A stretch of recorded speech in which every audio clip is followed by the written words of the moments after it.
Hello. Okay, maybe that's a bit better. All right, so sorry about that. Bit of a sound issue there. So I've been fiddling around with the tech. Let me know in the chat if the sound's on. Hopefully the sound is on. God, I'm just fiddling around with this tech. You repair one thing, then something else goes wrong somewhere else. Good stuff. Okay, thank you, Oho. So people have been saying anyway about the sound on this channel, and I was just saying before when you couldn't hear the sound that admittedly my microphone isn't as expensive as some used by some of the guys, but I do have a big black blue Yeti, so you can see that there. So the quality of the mic is pretty good. I know Jack Napier's in the chat. I know that is the microphone that Jack Napier uses. I know some guys like Myron Gaines, I think probably John MLD. The rest of the Rule Zeros guys, to be honest, they've got these kind of more expensive mics. They've got the same mic that Joe Rogan uses and stuff. And I mean, I may well upgrade at some point, but the mic that I've got is pretty good. I think it's more the positioning of the mic, to be honest. What I actually need to do is get a mic stand. So the mic is coming in like this without wanting to create a memeable image on your screen. So yes, I will attend to that at some point, but I don't think, we are indeed plebs with our Blue Yeti microphones. But the Blue Yeti microphone is a great mic. It's a really, really good mic. It's just, it's just not a top of the range mic of the kind that Joe Rogan and people like that use. But, I mean, I will get onto it. Yes, we rely on our looks, indeed. I'm relying on my fantastic looks now. So listen, anyway, all of that being said, those are my issues to sort out. That's not your problem. So sit back and relax while we go into this episode, which is going to be all about dating in lockdown. Now, obviously, this is something that has been bubbling up and under and around over the last 6 months or so. It's a particularly prescient issue in the United Kingdom today because it has just been announced that we are having more restrictions put on us in the coming days. Okay, so it's not a full lockdown. It's not quite like it was back in March last year, but nevertheless, further restrictions are coming. They're doing various different things, like they are banning groups of. You could meet up to 30 people, supposedly. I mean, the rules have always been very arbitrary and random and hard to follow, but you could kind of meet up to 30 people. Now they've pulled that back to 6, and they've got this thing called the rule of 6. So you can only meet up to 6 people at a time, except for certain exemptions. So they're doing that. What else are they doing? Pubs have to close at 10 p.m.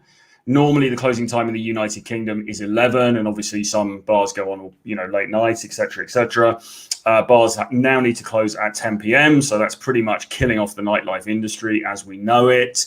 Obviously, nightclubs aren't going to be able to operate, not that they've been operating anyway. The whole thing is pretty screwed, really, to be honest. And there's a lot of consternation about it in the United Kingdom. So as far as this show is concerned, obviously our main topic of discussion here is dating, game, the dating marketplace, etc. So I thought it would be good to have almost like a group counseling session in a way where we try to share our best ideas and our best kind of solutions for this whole issue of what to do about dating during lockdown, because it really is a big problem. Now, I've got some ideas. I've got some kind of initial ideas about things that you kind of can do, because I don't think dating is dead by any means. It would absolutely be a mistake to say that. I think that behind the I'm going to take this back to the other camera, I think. It would be a mistake to sort of infer or suggest that dating is dead or anything like that, because people still want to get together, people are still getting together. But obviously these restrictions that are going on in the United Kingdom, but also across other countries across the world, are making it increasingly difficult for people to do the very natural thing of getting together and getting it on, which is, not pleasant and not good for anybody, but this is the world that we live in. So what do we do about it? So I wanted really people to put Troy's my favorite boomer. Thank you very much indeed. I'm not actually quite a boomer. I suppose I'm getting there though. I'm kind of boomerish with the tech a little bit. I've never been a massive tech guy. I'm not as bad as Aaron Clary. But I'm probably getting there. But it's also because, like, I don't know. I mean, I'm just the sort of person. It's not that I don't get tech. It's just that I'm just not that sort of person who's like, yeah, let's go out and buy this really expensive mixing desk. And so, it just doesn't really turn me on. And there's some other issues as well, actually, in terms of the location of this studio and where I'm going to be based, which, with the news today about the further restrictions in Britain, you can understand that I might be considering my options with that. And so I want to invest in some more kit, and I will be doing that. But part of it is like, where am I going to do that? Am I going to do that here in where I'm at the moment in London? Am I going to do it in Berlin? Am I going to do it in both and have a, EU/UK studio setup, which seems a little bit excessive? Or am I just going to go and, I don't know, move to some island on the off the Galapagos Islands and just sort of start a new commune over there of CADs? Maybe we could do that. I don't know. Maybe that would be the way forward. So we shall see. But anyway, is there something wrong with your configs, bro? The resolution. What is it? What do you mean by that? Do you mean the configuration of the picture? It looks fine to me. It looks absolutely fine to me. I don't know what the issue is. So listen, what I'd like you to do is to put your questions into the chat. Okay, questions in the chat, advice in the chat, tips in the chat, anything that you want to say in the chat regarding particularly the specific issue of dating during the lockdown period, because it is really, really tough. It's really, really tough. It's been tough on a lot of people, and it doesn't seem like it's going to get any easier soon. I mean, certainly, the good thing about that we've got now is that it's different than it was back in March, in the sense that different countries are doing different things, So, for example, I mean, like as I say, the UK government at the moment is talking about the UK government at the moment is talking about putting all these extra restrictions in, etc., etc. But that's only in the UK. I mean, when you go out into Europe, the picture is very different. Like in Berlin at the moment, things are pretty much normal, really. I mean, it's not entirely normal, but it's pretty much normal. And sorry, I'm just fiddling around with my settings as we speak here. Yeah, and I mean, it's pretty much normal. And then you go to somewhere like, I mean, I'm told that in parts of the Balkans, for example, if you go into Croatia, if you go into Bulgaria, the clubs are open, people are out partying. Like the whole scene is completely different. I was speaking to a friend yesterday morning who's going to go to Russia in November, and I didn't even know you could get into Russia, but apparently you can if you need to get a medical to show that you are, you don't have COVID, and you have to actually go to a Russian-approved doctor. So there are Russian-approved doctors in London who will test you for COVID. But then, as long as you're clear of COVID, you can go into Russia, apparently, as long as you've got a visa. So the vibe is, and the vibe in Russia, from what I understand, is, again, actually pretty kind of normal. So yeah, I mean, it's the good thing about the situation that we have as it is today is that it's not quite as draconian as it was 6 months ago, where basically the whole world was shutting down.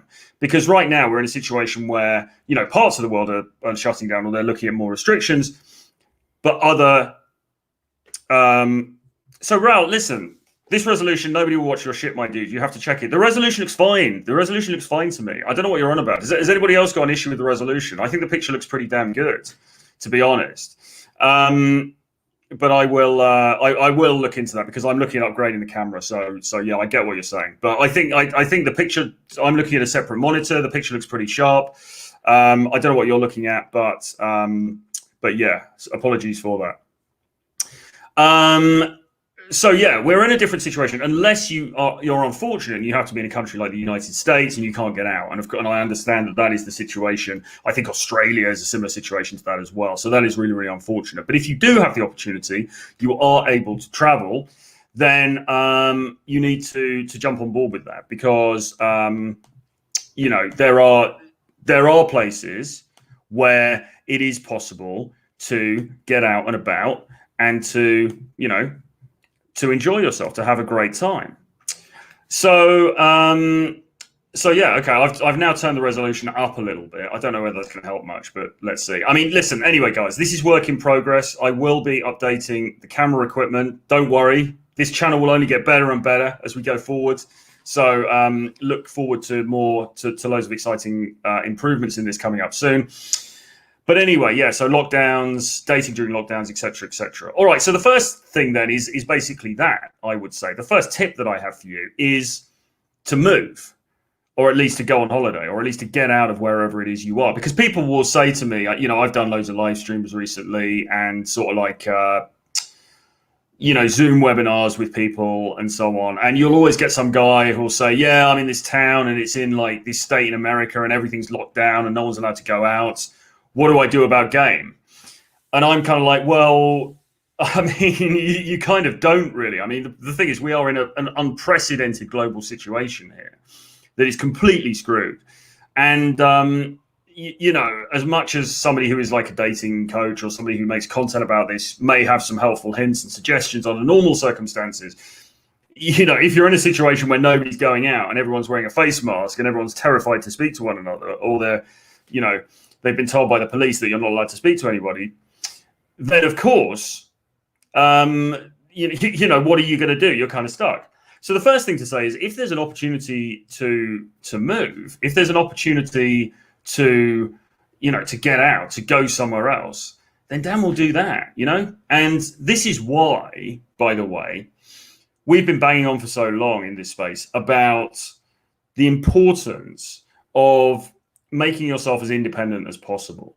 And that is to say, location independent. You know, like if you can make it so that you aren't tied down to a specific geographical location, because your job is not tied to a specific geographical location, then that's great, because then you do have this opportunity to move. Now, listen, I know this might be preaching after the horse has bolted, if I can mix my metaphors in that rather clumsy manner, but you know, like start today, right? Because you can see the importance now of being able to, you know, to get out and about and to be able to sort of like not be tied down to one area, because being tied down to one area is really bad when you have a government who suddenly turns around and says, right, you can't go out of the house after 10 p.m. You know, that is not a good situation to be in, which is why you get all of these people, these content creators, not just me. I mean, I talk about it, but there's other people as well who will say, you know, have multiple passports, you know, have multiple locations, have homes in different countries, all this kind of stuff. We can see now why that was always such great advice. So, you know, the first thing I would say is that if you do have that sort of mobility, and I mean, one silver lining, I suppose, about this whole situation with COVID is that people are increasingly now able to take their jobs online and go to different places. So I know people who work for corporations, but the corporations are now saying, well, don't come into the office.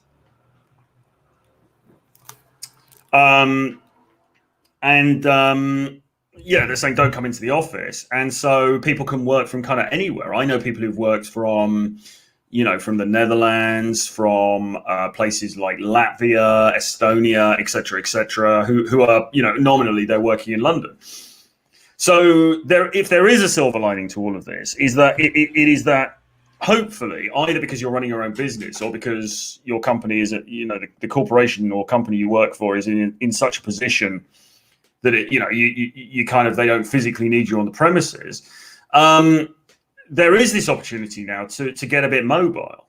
And I think that that's only going to increase as time goes on, right? You know, like James Altucher wrote that great article about the death of New York City recently. I think it said something, I mean, I can't remember the exact title he gave it, but it was something along the lines of New York City is dead and it's never coming back.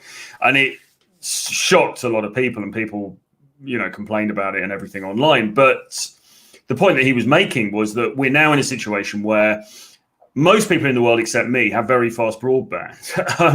And so they have a very, very fast internet connection.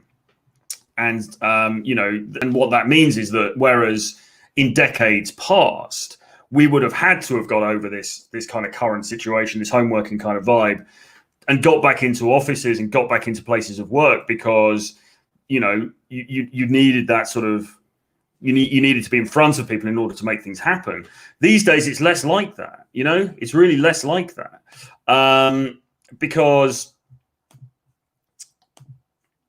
we've all got these high-powered internet connections now, and so we can work remotely, and companies are only going to continue to be to want to take advantage of that, because why wouldn't you? So there is a silver lining for us here, because it seems increasingly likely that many of us are going to have the mobility that we've probably craved for a long time, to be able to travel, to be able to get out of the locations where we are.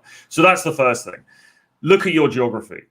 Are you able to go somewhere else? If you are, do that, because it's absolutely fantastic. So now, Yeti, or Yet, exclamation mark, says Tinder exists for a reason. And then Raoul says Tinder is pure BS. All right, so there's two. Okay, and then Raoul says, Tinder is for weak beaters, my bro. You have to up your game. I mean, listen, I agree with both here. I mean, Raoul says you have to approach live. And yes, 100%, man. Absolutely, you do. You need to be approaching live, okay? And it's more difficult during COVID, but it's not impossible. And even in London, it's absolutely not impossible. I know people who are going out, they're approaching, they're getting dates, they are getting further than that. They're getting intimacy with very attractive women. Oh, dear.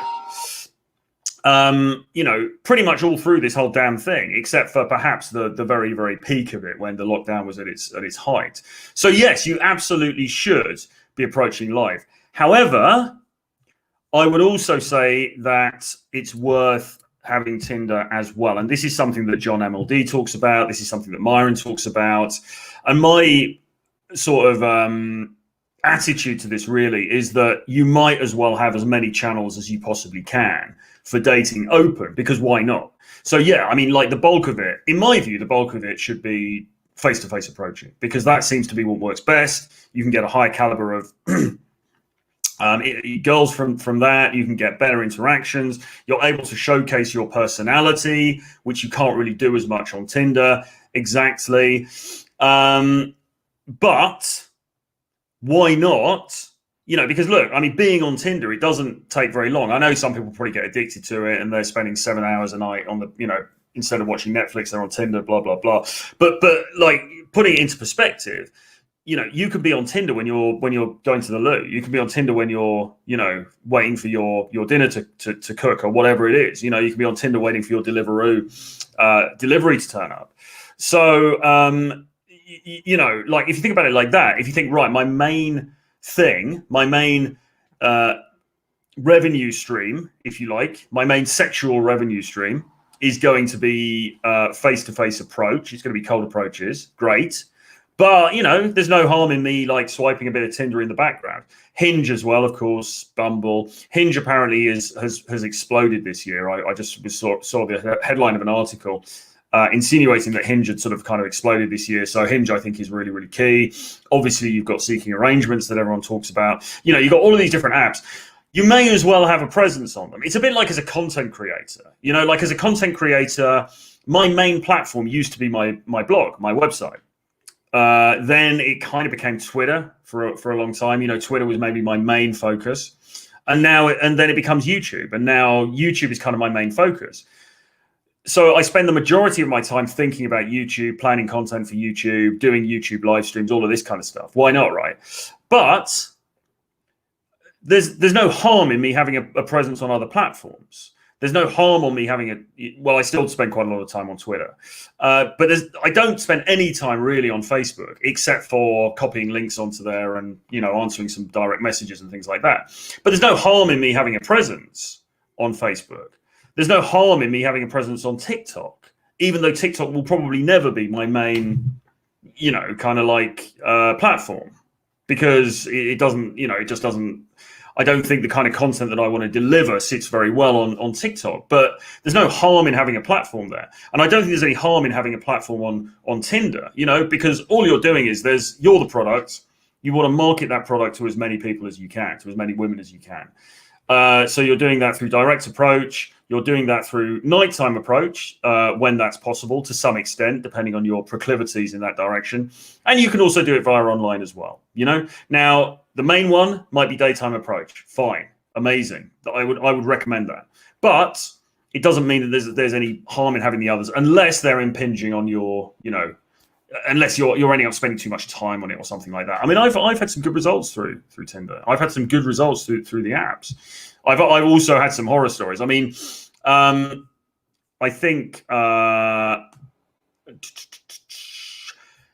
Raoul makes a good point here. I'm all for quality. When you actually see the Tinder girl live, you discover you've been investing in trash. That's why you should leave it. There is some truth in that, because the problem with Tinder, as we all know, is that you can spend ages talking to somebody on Tinder, then you meet up with them on the dates, and they don't look anything like their photos. And they've only done photos of their face anyway, and they've done some kind of arty kind of shots that make it look like they might have a fantastic body. And when they turn up, it transpires that is unfortunately not the case. And that then is annoying, because that feels like a time sink, and it's not ideal. So I do agree with that. And that's one of the big drawbacks of Tinder and the dating apps in general, particularly when there are now apps like FaceApp where you can significantly, and I know this because I've fiddled around on them myself, where you can significantly change the way that you look. You can really, really improve the way that you look, and you can bet your life that these girls are using these apps. So yeah, I mean, there's a problem with the dating apps, but I think that you just don't you don't put all your eggs in that basket, And I do agree with Raoul in the sense that an emphasis, I think, on cold approach is important. And that's really what, if anything, my stuff is, I suppose, the key message of my stuff. You need to get out there, COVID permitting. You need to get out there. You need to be socializing. You need to be introducing yourself and having these interactions in real life, because that's where you're going to get that real capital. That's where you're going to get that real, return on investment, in a way that you likely won't on the dating apps in the same way for the most part. Scott says Hinge is lit, which is what I'm hearing, so that sounds fantastic. Okay, so anyway, so what I was coming around to saying from all of that is that at the moment, because look, and it's all very well to say, don't do Tinder is beta and all this kind of stuff. It's all very well to say that, but then when we're in a situation where there's a pandemic and there's lockdown, a few weeks ago, it was for many people, it was kind of the only option that they had. And this is why I think it's kind of cool to at least have a presence or be able to have a presence online, as well as doing in-person approaching. Because when the in-person options get taken away from you, what are you going to do? So, I think that's where something like Pandemic Pickup that Myron and John did really comes into its own, because, set up an awesome looking profile, doctor the photos as much as you can without being too dishonest, because you don't want to. The thing is, you don't want to catfish the girls either. You don't want to make yourself look like Brad Pitt, and then you turn up and she's like, "Oh my God, you look nothing like your pictures," because that's no good either, right? I mean, and so when I use these applications to sort of change my pictures a little bit, I try to do it minimally, because I still want to look like myself. Do you know what I mean? Because because you're not going to win out by completely changing the way you look either, because she's still got to meet you in real life, and then she's just going to reject you. So it's it works on both sides, right? But yeah, you want to set up the best profile you can. You want to make your pictures look as good as you can. You can verify your pictures by putting them through one of those online resources where you can get people to vote on them. Fantastic. So you get the best looking pictures, the pictures that have been upvoted the most, get them on an app, and then just do a bit of swiping. But don't make it take over your life. Don't say, right, okay, that's it. That's my only dating strategy now. I'm on Tinder, so I don't have to do anything else. Absolutely not. So beyond that, though, dating in the world of lockdown. So as I was coming around to saying, if you're in a position where you really are locked down and you can't go out and you can't talk to people, then the option you're going to have is Tinder. So you're going to have to get good at your Tinder game. You're going to have to get those photos looking good. You are going to have to make it your business to get good on those apps, because that's going to be your only stream of income, if you like. But having said that, here's the thing, right? I know girls who, during the lockdown, when the lockdown was at its height in the United Kingdom, I know that there were girls who were going out and meeting guys through day game and through the apps, and they were going back and having sex with those guys. It was still happening. It was still happening, right? Even in the middle of the strictest parts of the lockdown, it was still happening. So right now in London, and I'm just using London as an example, right now in London, where they're putting in a few more restrictions again, it's not going to touch the sides, and this is the problem with all of these restrictions. Like it's all very well, in principle, for governments to hand down restrictions from on high, but getting real compliance is going to be very tricky. I mean, you're always going to get like token compliance, because people go along with things. You know, most people don't really want to go and break the law. So most people are going to sort of go along with things to a great extent. But are they going to really follow the law to the letter? Or are they going to find ways to circumvent it? And I believe that people will always find ways to circumvent anything that impinges on human nature. And human nature is to get together and make the beast with two backs. You know, human nature is to get together and get jiggy with it, okay? And you can't legislate against that, or you certainly can't legislate against that for any meaningful length of time. So in a situation where you've got a semi-lockdown, or you've got restrictions but not a full lockdown, then there's still going to be people wandering around the streets, going to shops, going to offices, going to buy coffee, going to work. There are still going to be girls working in hotel receptions, in spas, in post offices, in cafes, etc., etc. There are still women around. They are still able to talk. They are still able to hear what you say and respond to you. You know, they're still able to share their contact details, and they are still able to meet up with you if they are so inclined and have a damn good time with you. And like I say, that is happening a lot, even right now, and even when this thing was at its height. So you need to develop a sort of sniper-like mentality, if you like. You need to really sort of like develop that sense of yourself as an erotic opportunist. That sounds really wrong, doesn't it? I kind of, maybe I'll take that one back. Maybe not that. I've used before the phrase an entrepreneur in the dating market. You know, you want to see yourself like that. So you're somebody who goes around. You're almost like a venture capitalist in the dating marketplace. You know, you're going around and you're looking for opportunities, and you're thinking, where can I make that angel investment? Not anal investment, angel investment. Where can I make that angel investment? Where can I, you know, what opportunities exist for me today? Now, say, for example, you know, there are restrictions going on where you live. Everyone's got to wear masks and stuff like that. But you know, like the gyms are open or the stores are open, right? Then you're going to go into the store. You're going to see women who are like serving you, waitresses, baristas, shop assistants, all of these kinds of things. Well, you know, some of those are going to be attractive.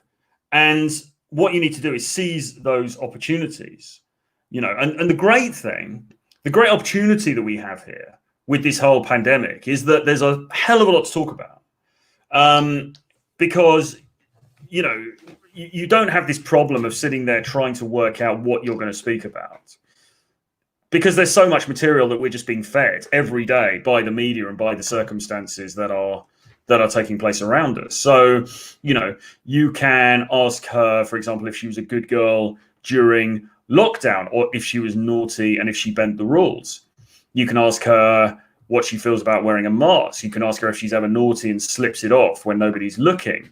There are lots and lots of different things that you can talk about, and they don't have to be double entendre-esque like that. But, you know, there are so many. We're living through such an unprecedented period that really nobody should be at a loss for conversation right now. And once you've got conversation going, then it's not difficult. And then you've just got to get good at leading the conversation so that it goes in the direction that you want it to go, which in most cases is you taking contact details so that you can arrange a date later on. Okay. All you need and I've said this in a stream the other day, and I'll probably continue to say it until I'm blue in the face. All you need to do, maybe it looks like I'm blue in the face with the pixelation, but I don't know.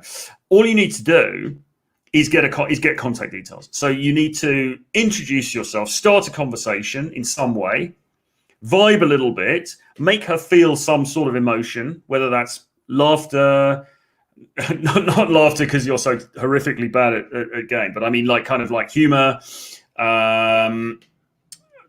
excitement, intrigue, desire, a little bit of excitement, whatever it is. You want to make her feel something. You want to suggest that you meet another time, exchange contact details, and then get out. And that's it. And that can be really, really quick. That only needs to take a couple of minutes. All of this stuff about an approach needs to take 7 minutes and you need to talk to her for ages and develop loads of comfort and stuff like this. It's not true. It can be really, really quick. You just get those contact details and then you can follow up later. And a lot of the weight of this really, well, the meat and drink of this really is in two places. I was going to say it's in the text game, and it kind of is, but then at the same time, the text game is only there to really for logistics. The text game is there once you have her telephone number, then you message her and you're basically saying, all right, listen, it was cool to meet you. I know this great place for cocktails. We should meet up. How about Wednesday at 8 p.m.? Whatever, So really, I mean, you might do a little bit of flirting over the text, but in essence, it is logistical. So the real like meat and drink of this, the real meaningful bit of this is in making her feel something. Okay, it's in making her feel that emotion when you guys meet. And as I said, it doesn't matter how long the dialogue goes on for. It doesn't. In fact, it's often better if the dialogue, the initial conversation is quite short, because that leaves her wondering about you more. I saw this the other day. I saw this last week. I was out with a friend, and I was out with a friend who was traveling. He travels around. He was traveling through London. We met up. He was here for like one night or something. And we went out to quite a fancy place, and we were having some drinks there and conversation and so on. And he got into a conversation with the waitress, and the waitress was wearing a mask, so couldn't really see her lower face, but she looked pretty attractive. She looked, kind of well put together young lady, let's say. And he was talking to me, and we were just kind of engrossed in this conversation. But he just, playfully, when she came over to bring our order, playfully kind of just got into a little bit of a chat, and he was vibing with her just a tiny bit, nothing major. He found out that she was Polish. He was able to say a few words to her in Polish because he had learned the language, or a lot of the language, through working with Polish guys a few years ago. And then he said to her, "You must be on Instagram, right?" And she said, "No, actually, I'm not on Instagram. I don't do Instagram." And he said, "Oh, that's a shame. I wanted to see, you look very attractive. I wanted to see what you look like without the mask." And she said, "Oh, yeah, I'm not on Instagram." He said, "Oh, you must be on Facebook then." And she said, "Yeah, I'm on Facebook." And he said, "Okay, well, look, let me add you on Facebook, and it'd be great to see what you look like under the mask, as it were." And she goes, "Yeah, okay." And he handed the phone, and she typed in her name on Facebook. And he found her. He said, "Oh, very nice." And then he added her. And then that was it. And she went off about her business, serving other people, cleaning up, doing whatever. We were carrying on talking, blah, blah, blah. That was it. The whole encounter, it probably didn't even last a minute. It lasted about 2 minutes, maybe at most. And then we left the restaurant, the bar, whatever it was, got taxis, and that was it. Since that girl, he's been in contact with her, and that girl's been in contact with him, and she wants to meet up with him when he's next in London. Okay. So when all of this stuff about you need to keep the conversation going for ages, you need to build comfort, she needs to know you, she really needs to get a sense of you, kind of get to know you a bit. Otherwise the number's going to flake. It's not really true, because he'd created enough intrigue. he created enough. There was just and the way that you do it, and this is actually what I teach on CAD Academy, right? When CAD Academy comes out again, it's going to be later in the year. What we do really is a deep dive into teaching mindset stuff, and also how to put yourself across socially, so that a lot of the legwork is done for you. Because a dude like my friend, a lot of the legwork is already done for him, because he's communicating already what he needs to communicate through a number of different means. The way that he dresses, okay, so he dresses very well. He looks cool. He looks like a well put together guy who's got stuff going on. Okay, so that makes a difference. The manner in which he talks to women, which is a sort of mixture of confidence, but also of assumptiveness, I suppose. You know, this is a guy who, it's very clear, is very used to getting positive results with the women that he interacts with. And that comes across in his demeanor, in the way that he presents himself, okay? And that is incredibly attractive. Now, a girl doesn't need to talk to you for 20 minutes to realize that. You know, she gets it instantly. And that is a turn on, because instantly she understands that here is a man who is well put together and is also likely pre-selected. And what does pre-selection mean? It means that he's been selected by other women, you know, for sex. And that makes him attractive. That makes him a desirable man. So he's made her feel something already. He's then, I mean, he spoke to her in her native language, Polish. You don't have to do that. I wouldn't recommend that guys go and learn a different language in order to meet girls, because it's sort of a little bit it's a little bit needy to go and sort of like you know, learn somebody else's language, you know, just for the sake of that. I mean, learn a language if you want to, you know, learn Spanish if you want to learn Spanish, or Brazilian or whatever, but don't do it just to get girls, because that's a little bit pathetic. But he spoke a little bit of our language, so again, adding that another sort of little layer of mystique. You know, wow, this guy's quite cool. He's multilingual. That's interesting. You know, he's intelligent, which is another good dominant signal of, you know, value to have. You know, also he's a good-looking guy, and physically he's in good shape as well. It all helps. So yeah, you know, the important thing is making her feel emotions. It's making her intrigued. It's a bit like, you know, when they do a trailer for a movie, and they'll often do a couple of trailers, won't they? They'll do a long trailer that they show at the cinema, and it goes on for a few minutes, and it's sort of like, and then in Manhattan at night, you know, and all of that, and it's very dramatic. You get those trailers, but then you also get those really cut down trailers, where they'll just show you, it literally goes on for about 30 seconds, and they'll show you some dramatic moment or something. And the purpose of those trailers is to get people intrigued in a very short period of time. They're like, whoa, what was going on there? That looks awesome. That looks amazing. I'm just fascinated by that. And in a way, a quick approach is a little bit like a trailer. A cold approach is a little bit like a trailer for a movie. You're showing a little bit of the action. You're showing a little bit of what can be expected, but you're not giving away the whole plot, you know. And that's actually more interesting. And this is one of the dangers. And by the way, I will link all this back to COVID and to the lockdown. But I mean, I suppose what I'm saying really in relation to that is that, you know, you can still go out there and meet people, even if your opportunity to do so is quite curtailed, because it doesn't take very long, as long as you're sending out those correct signals, which you can learn more about. I can't do this. You learn more about in CAD Academy when it comes out again later in the year. Yeah, so, you know, I mean, you need to develop these skills so that you're kind of on at all times, and so that a lot of the heavy lifting has been done for you already, just by the manner in which you come across. Okay, it sounds kind of esoteric, but I mean, like most of the guys that I know who are like very, very good in this area, many of them they're not even renowned people who have channels like this, or who talk about this stuff on social media and everything like that. There's a truism, but I think it's accurate, which is that the guys who are best at this stuff probably don't talk about it online, you know, because what? Because they've got proper jobs, and why would they, you know?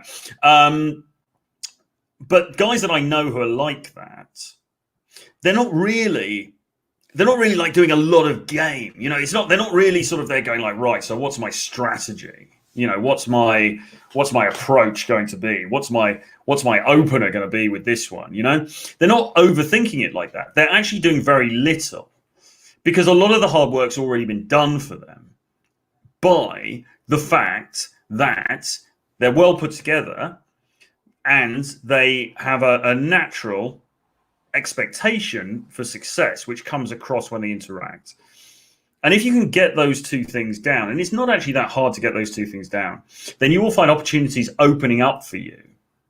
And you can realize those opportunities much more quickly than you think that you can. Troy's dope. Thank you very much, man. I appreciate that. Thank you for saying that. I know people have been posting in the chat. If you've got questions or comments or things you want to cover, put them into the chat and we will try to cover them before the end of the show. So yeah, you know, you've got to adopt that sniper-like mentality. Recognize that it doesn't actually take that long to go out and get a phone number, you know, and make a connection with a new woman, and take those opportunities. You're on Tinder, but you're also doing it when you're out and about as well. Fantastic. Okay. And then when you get into the texting stage, and as I say, texting, I've got a whole book about texting, by the way, Text Game Mastery. You can find it on Amazon. It's only about £3, very inexpensive. But it goes through my whole philosophy about texting, which is actually very straightforward, to be honest. It really talks about logistics. But the other thing that you can do on text is to up the ante, or at least do a sort of like callback humor mechanism, referring back to flirtation. You know, you want to reawaken the fact that this is a sexy kind of a slightly clandestine thing that you two have got going on between you. So you want to remind her of that when you get onto the text messages. And again, we've got a bit of a natural advantage here with COVID because, in a sense, meeting up and doing this stuff is a little bit taboo, isn't it? It's a little bit naughty. Okay, and disclaimer: please refer to the laws in your particular area. If this is legal or not, obviously you need to look into that yourself. But that being said, you know, regardless really of whether something's, you know, there's a certain sense at the moment that meeting up with people that you don't know is a little bit naughty, and it's a little bit pushing the boundaries. Now you may think that's BS, and that's fine. That's fine. I'm not arguing that point. I'm not arguing whether it's BS or not. I'm just saying that there is that perception out there because obviously everybody's got this, you know, this illness in their minds, and there's this idea that, you know, of isolation and the need to remain apart and everything. So in a way that gives you an advantage, because it means that people and women are craving human contact, and B, you can play up the fact that it's a little bit taboo and it's a little bit naughty. You can make it feel a little bit sexy, you know, what you are proposing. You're proposing something that's even more naughty than it normally is. Now, I'm trying to think now, there's a text, I forget. I think it's actually in Robert Greene. Most things come back to Robert Greene in The Art of Seduction. Somebody might be able to remind me in the chat. There's a part in the Art of Seduction, which is a great book, by the way. Everyone needs to read it. Art of Seduction by Robert Greene, where he talks about how it is really advantageous if there is an opposition to your love, if there's an opposition to your coming together. Think about Romeo and Juliet by Shakespeare, right? So you've got the Montagues and the Capulets, you know, two warring families. Romeo and Juliet, who are the children of those two families, they are not meant to get together. They're not meant to get together. It's really, really bad. It's really verboten, as the Germans would say, for those two to get together. And that's what makes it so enticing.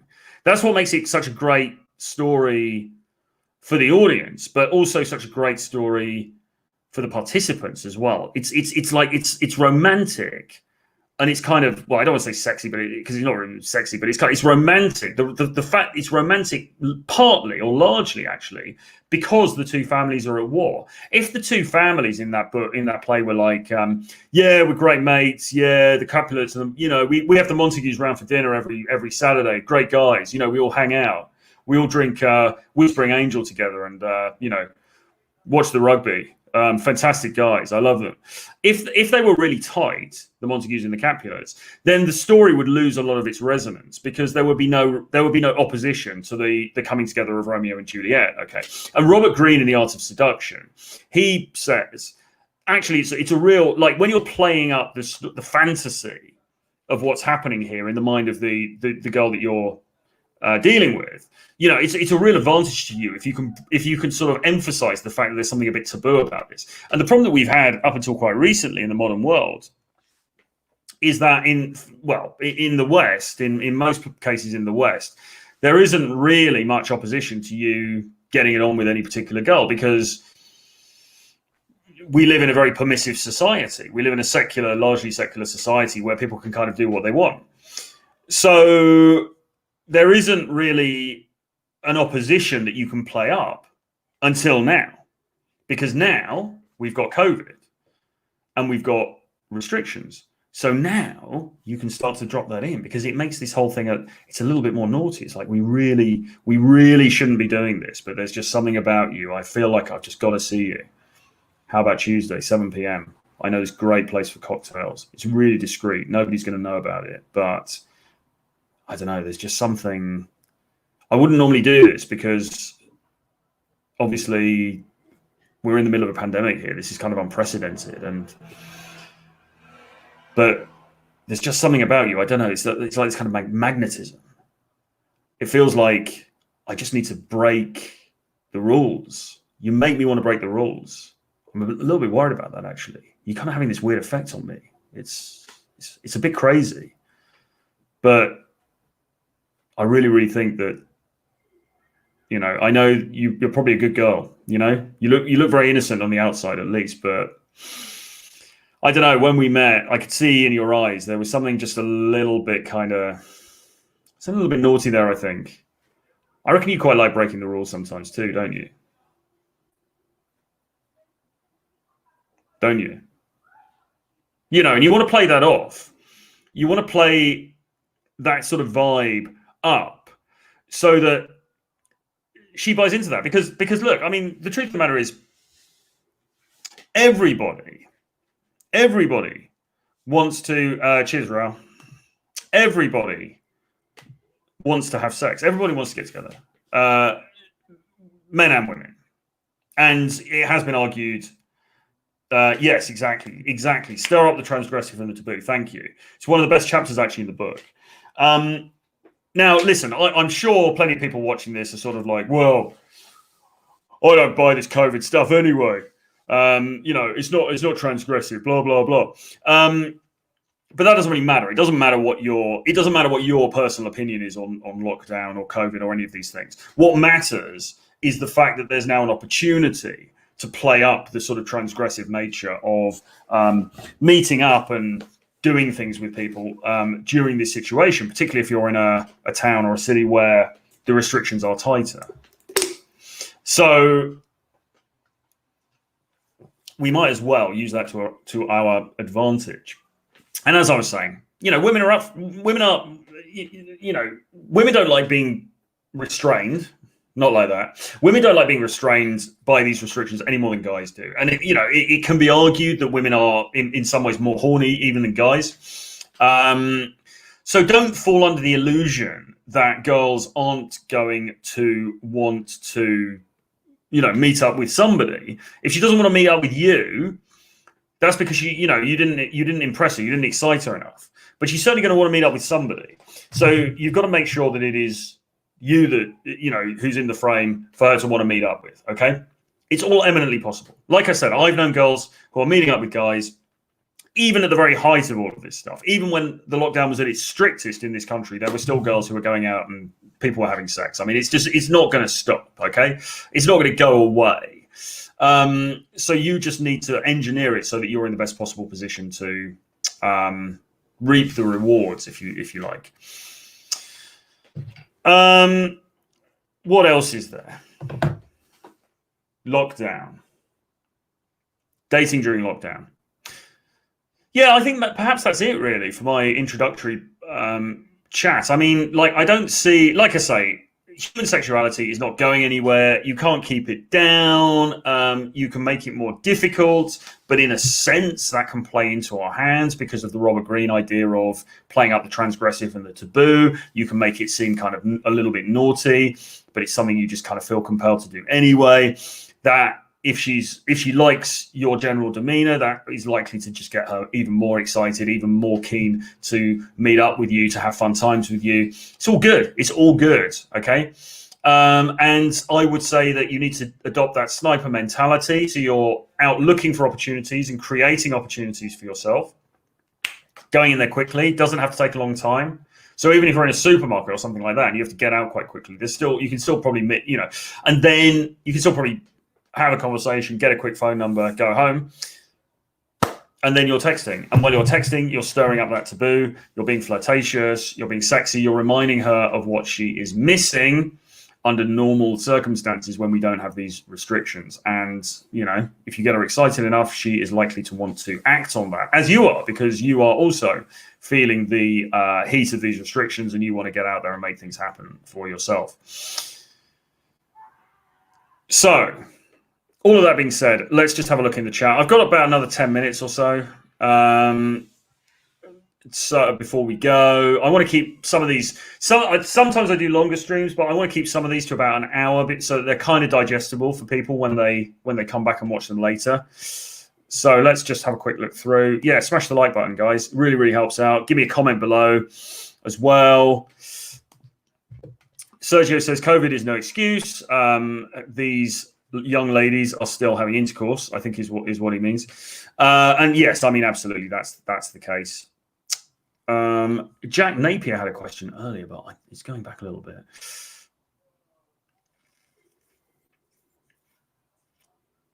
Fix that resolution. Yeah, I mean, like I say, man, I'm going to get another camera soon anyway, so hopefully we will be broadcasting in glorious Technicolor to you very soon.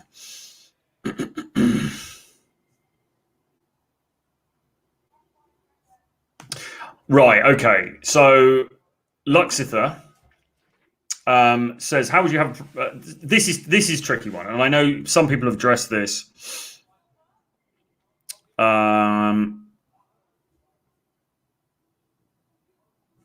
Some people have addressed this, I think, in the chat.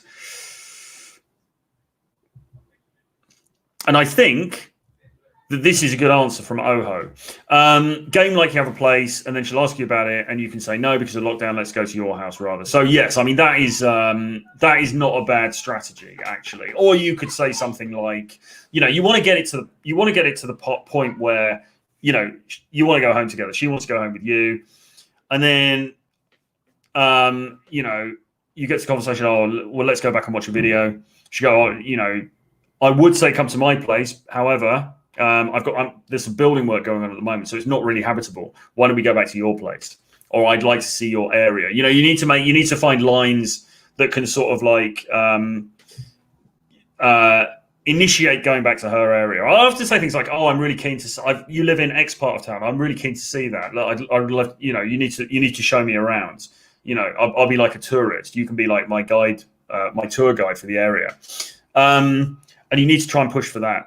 The other options are things like getting an Airbnb, getting a hotel.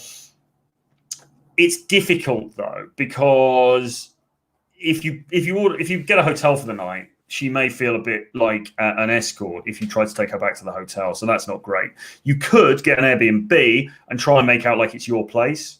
That could work because Airbnbs can be a bit more sort of, I mean, obviously they're flats, they're apartments, so you can try and play it off like it's your place. That might work. That could be something. Or you could just say, I'm renting this place temporarily. Be vague. Being vague is always a good thing with all of these sort of situations.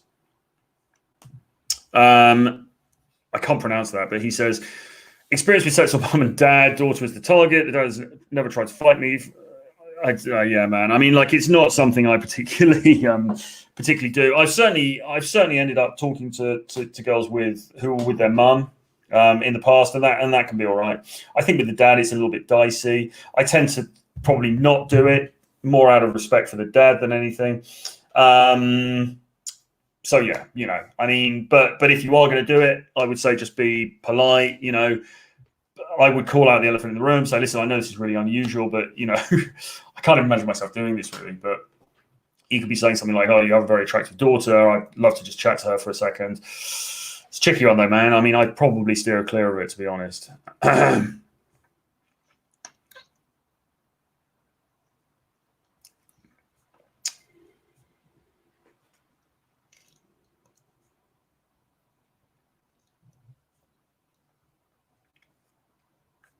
Sorry, I'm just going through having a look, seeing what else we have here. Anyone listen? A lot of speakers in the red pill are married. Dating coaches, I like Troy for keeping it real. Far too many frauds online. Well, yeah, thank you very much for that. I do try to keep it real. And in the sense that, as well, I'm not trying to say like, yeah, there's a harem of supermodels in the next room kind of thing. I'm not saying that. Do you know what I mean? I'm trying to share my experiences authentically as I can, because that's the only way. Well, that's the only honest way of doing it, and also that's the way that I can be of the maximum help. Do you know what I mean? I mean, my situation at the moment is that I have a girlfriend who's a very attractive girl. So I've done well in that location. But, my past is quite well documented. I've written like loads of books about it and articles, and I've done videos and podcasts. A few years ago, I had a harem, if you like, a soft harem of like 5 girls on rotation. That was pretty tiring. Before, I've done over 10,000 daytime and nighttime approaches. I've been through long periods of promiscuity. Lots of crazy adventures in different cities and countries across the world. So there's a lot of experience there to bring to bear on it. And I like to be as transparent, as authentic as I can be, because I don't think there's any point really in not being like that. I think you've got to just share your experience, and some people resonate with it, other people don't, and that's absolutely fine.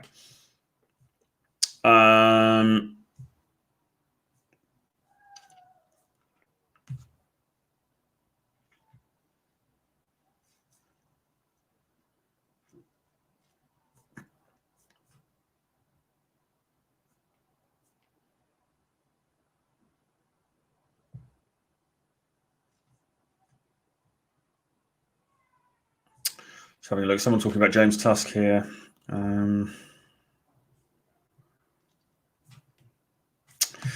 Yeah. Okay, well, here's a good question. Farhan says, love your content. How far does luck involve in day game? Well, it does play quite a big role, in the sense that it's been said before many times, but broadly speaking, you have 3 categories of women that you're going to meet. You're going to meet women who are not interested in you at all.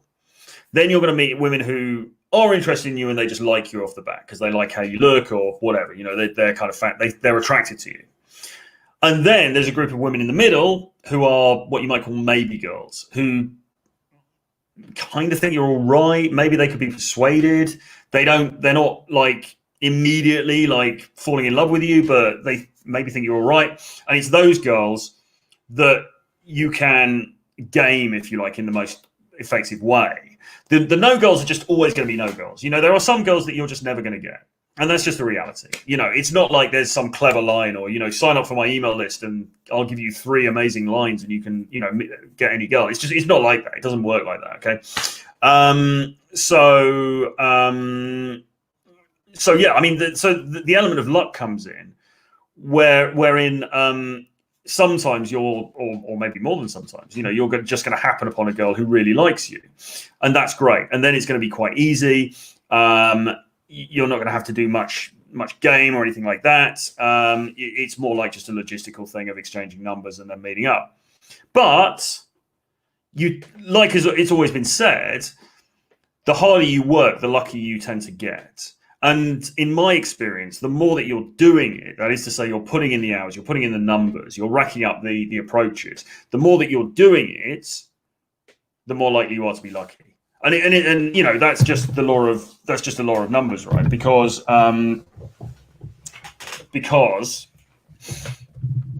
if you do 10 approaches, it's much more likely that one of those is going to be a girl who's into you, or at least kind of amenable to you. If you just do 1 approach, then it's less likely that that's going to happen, right? So, and John says I'm lucky. Oh shit. John says he's lucky.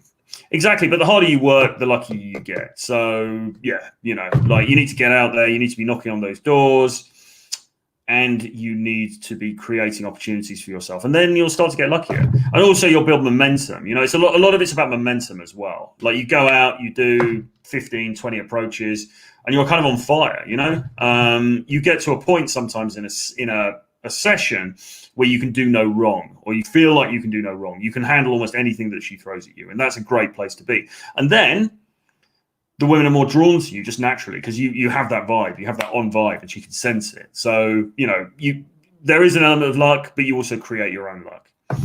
AO Log says, do you think MGTOW is as naive as feminism? Personally, I do. As much as I appreciate MGTOW for their struggles with women. Well, I don't know if it is it as naive. I don't know about that. I wouldn't say it's necessarily naive. I just think that it's self-defeating. I don't think it's a path that is very healthy or is really what most guys actually want. I don't think most guys actually want to cut themselves off from interacting or having sexual experiences or romantic experiences with women. I don't think most guys genuinely want that. What most guys want to have is to be able to have those experiences, but not to get screwed over and to have them on their own terms. So those guys are kind of almost, they're taking a loss, they're taking an L, because they think the struggle is too hard. And what they should do instead is realize that, yes, it can be challenging, but the juice is still worth the squeeze. I just think feminism is a different beast in a way. I think it's a different flavor of entity. So I'm not sure that I'd say they're both naive. I don't think MGTOW is necessarily naive. I mean, I think MGTOW is actually, I mean, if you think about it, the MGTOW position comes from a position of understanding, you know, or they would say that anyway. They would say, well, listen, I understand the marketplace to such a degree that I've chosen to opt out. So I don't really have I don't have any particular issue with their rationale. It's more their conclusion. You know, the conclusion is the bit that's problematic. The conclusion is the bit, you know, I'm going to opt out is the bit that I have a problem with, and I think other people in the space have a problem with. And as Andrew says, MGTOW is a rationalization for a failure to take action. Well, yes, I think in many cases it is. And then an even further manifestation of that is the black pill, where you just go, well, it's all hopeless anyway, so I'm just going to give up, you know. Yes, I mean, what is hip hop says, MGTOW isn't naive, it's well informed, but they check themselves out as a solution. Bad solution. Exactly. That is precisely what I was trying to say. All right, guys. Anyway, look, we've been on for 1 hour and 4 minutes now. So I think I will call this one to a conclusion. But thanks everybody for tuning in. Thanks for putting up with the little technical hitches at the beginning of this. We are trying to improve things in this wonderful world-class studio that you see me sitting in here. So yeah, I will be back on Friday with another live stream. I'll probably be uploading tomorrow, but I will be back with another live stream, another CAD live stream on Friday. I mean, it's going to come at a slightly later time on Friday. Instead of 11:30 a.m. EST, we're going to be going live at 12:30 a.m. EST, because I have a very special guest, Mr. John MLD. And because he is such a VIP guest, I've agreed to move the show by a whole hour in order to accommodate him, because he can't make it till 12:30. So we're going to be on an hour later on Friday, 12:30 EST, 12:30 lunchtime EST. That is 5:30 p.m. GMT in the UK. But it's going to be a great show, because we're going to be talking about body language, the relaunch of Body Language Mastery, which is taking place this week, plus lots of other juicy gossip and game stuff. So it's going to be awesome. Samir says, parents going through a divorce, what's the red pill way to cope with it? Sorry to hear that, man. Well, my parents went through a divorce, but I was 7 when it happened. So I wasn't very red pill back then. In fact, the red pill hadn't even been invented. Well, I guess it had, but it hadn't, you know, the term red pill hadn't been invented anyway.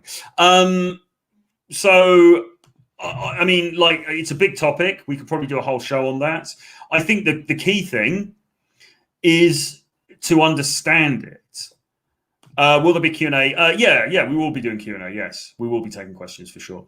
I think the key thing is to understand it. And I mean, if there's any consolation to the situation that you find yourself in. It is that you do have a lot of resources to hand, and you do have at least a means of understanding this. Because imagine for people who don't know anything really about intergender dynamics, they don't know about, you know, the red pill and all this stuff. They are just looking at it from the outside, and it's maybe kind of doing their head in. For you, though, you've got a lot of resources that you can look at. You can look at the Red Pill Reddit. You can look at, I think it's called the Married Red Pill. Go and look at Ryan Stone's material. Ryan Stone is I would say, a great resource for something like this. Maybe Rich Cooper as well, talking about divorce. You know, that you can really understand what's going on. And understanding doesn't take away the pain. It doesn't take away the difficulty, the emotional difficulty, you know, whatever you're going through. But it does at least give you insight, and there can be some comfort in having insight, I think. So I would say that is really the way that you cope, you know, the way that you cope with it, if you like. But I mean, you know, hit me up, Troy@realtroyfrancis.com. Troy. Yeah, that's right. Actually, Troy@realtroyfrancis.com. If you wanted to sort of chat further about it, because obviously it's quite a big topic. But yeah, you know, just be well informed, read a lot of content, watch a lot of content related to it, try and understand what's going on, and just take it one day at a time, man. Could you do a show on Royce's Maxims? That's a good idea. Yeah, that is a very good idea. I may try to do something like that next week. Thanks for that suggestion. All right, guys, thanks ever so much for tuning in. Do give me a subscribe on this channel. I also have I'm doing a Q&A channel, which is called CAD Questions. I'll put the link in the description below. Head over there when you get a chance. Give me a subscribe over there. Also, it's not gonna replace this channel, but I'm trying to answer a question a day of reader questions. So I did quite a long live stream over there yesterday, but it's going to largely be like short little answers to questions that people have. So if you want anything answered and I haven't managed to cover it here, get over there and I'll do it over there. I'll drop the link in the description. But on this channel, subscribe, hit notifications so that you can keep getting updated whenever I put out a new video or a live stream like this one. Thanks ever so much for tuning in. I'll see you guys again very soon. Bye-bye.